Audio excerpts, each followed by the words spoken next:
being human means I find this a bit difficult. Means difficult in the sense when the tribes here in India are not considered human, and I'm supposed to be talking about trying to relate to how how much can we be human. I'll try my best because what we have seen and what we have experienced is it's difficult to state in a very short time. Um, the 2011 census records 744 tribes across 22 states in the country, in which we have got 75 PVTGs, particularly vulnerable tribal groups in the country. Um, the Adivasis, the name I would like to start talking about, tribe or tribal, is a government nomenclature that has been given to the community, and that has also got a politics. So I would not want to go into the detailed part of it, but it is important for us to understand tribes and Adivasis. The new name that has been passed on, or it's in the discussion, is Vanvasis. Van is forest, Vasi is dwellers who live in the forest.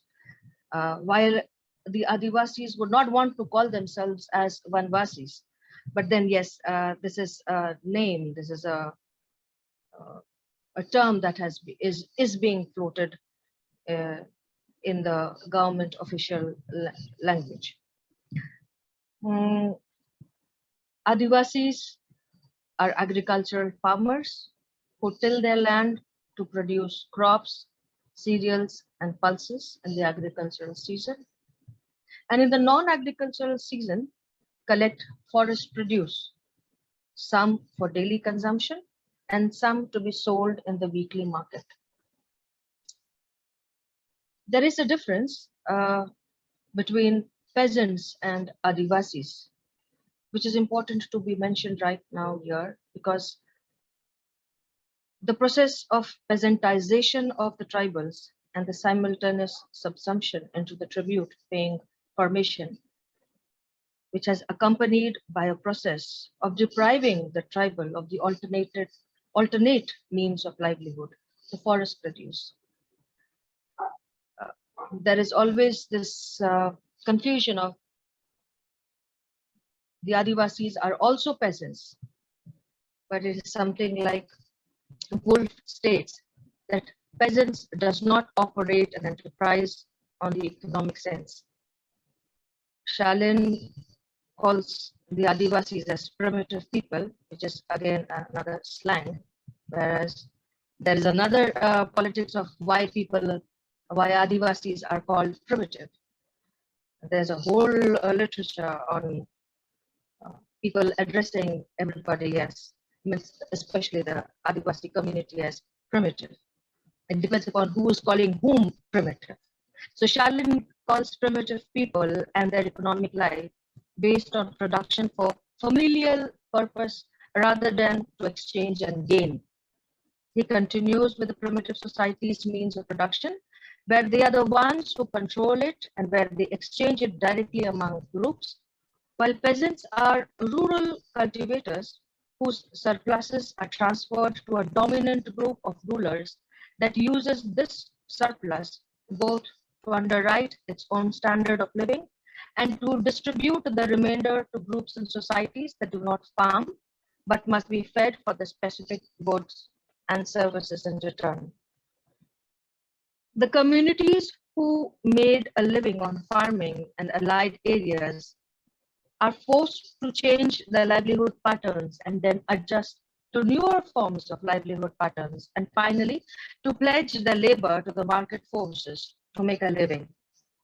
A recent report by Down to Earth Richard Mahapatra, 2018, cites that about 55% of the country's tribal population now resides outside their traditional habitats It is known that migration of tribal population is increasingly distress-driven and is increasing. But the recently released Tribal Health in India report by the Union Ministry of Health and Family Welfare has brought out some worrying aspects to this known development. The number of tribal farmers is coming down and more are becoming agricultural laborers. 3.5 million tribals have quit farming and other related activities. Displacement and enforced migration has led to an increasing number of scheduled tribes working as contract laborers in the construction industry and as domestic workers in major cities. To talk about what I always used to sit and discuss with Imran when we were there in the university together, and we enjoyed sharing this part of it, is what is the Adivasi society? And this is a very close to heart. The Adivasis have been living an independent cultural life, which includes their own socio-economic and political ideology, unlike their Dalit brethren, who have been since time been looked down upon as malech and untouchables. Bete describes tribes as those who have by their own choice remained out of the mainstream society. Should we say that they were wanting to be excluded?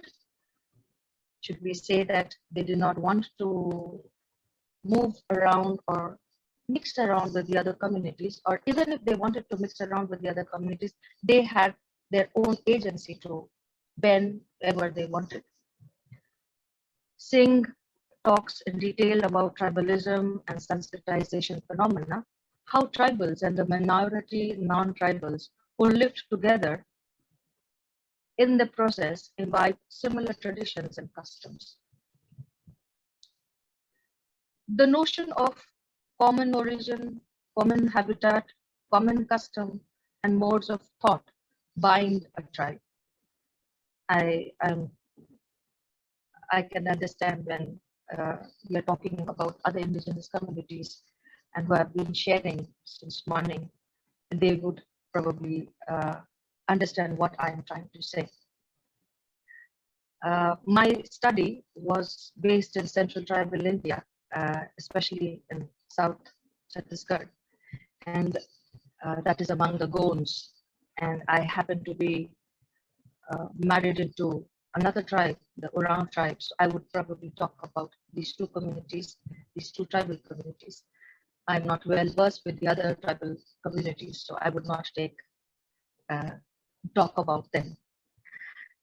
Adivasis still exhibit the spirit of communitarian feeling, even after so much of market economy has entered the region. The villagers depend on each other for all activities in the village, unlike other societies in India, wherein the dependency exhibits market norms, where every individual is a resource which can be bought and sold. In the Adivasi community, every individual belongs to the larger community. He, she is a part of the community. With regards to the immediate economic activity, that is agriculture, all the villagers are primarily agriculturalists. The villagers work in commune, and this is actually what happens here.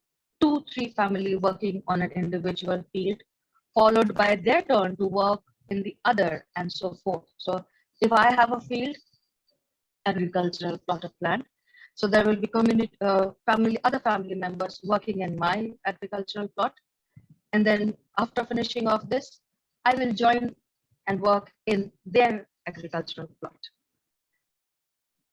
This helps in completing work on time. All the villagers has landed property. This is with regard to the description of South Chhattisgarh. And even before they could leave the village in 2005, when the notorious Salva had begun the operation to empty the villages, which we say is emptying the villages, but according to the government, it is to empty the villages of the Maoists. They returned in 2009, but the situation was not the same and is still not the same. Everybody in that village owned land, though it was found that there were some small or some big landholders. Among the around villages, since most of the children have gone out to study, they have this shared cropping done. Like, if I have a plot of land and my children have gone out, so I will share this piece of land with the other family who has no land or less land, and they will work in my land. I will provide the seeds, and once the produce is done, the harvest is done, we share it among each other. Among the Gonds of South Chhattisgarh, there is this tradition of seed bank. This is very important because it's just in the name of the seed bank, people are being killed. It is unlike the various financial banks that we work with. Now, what is the seed bank? Every family collects seeds besides their requirements. Now, these seeds are collected and distributed among villages who have exhausted their grains or have less land for themselves. The seeds taken have to be returned back to the seed bank. This is done in a ritualized manner called the Beej Pandum. Now, this is a ritual which is followed among the Gonds called the Beej Pandum. The government of late, this is 2012, Sarkiguda is a village. 2013, Edesmeta, another village in Dantewada. The government, not knowing these practices, have created blunders. There have been noted killing by the police and the paramilitary, where they have opened fire on village gatherings, especially in the Beej Pandum. There is a gathering of the villagers, first the village head, comprising of the old or the elderly men, followed by the women joining them after some time, with the youngsters joining. And it is during the 2012 Sarkiguda, the village where this gathering was happening. The area was cordoned, and the paramilitary, along with the police, opened fire and killed 17 children, men, women.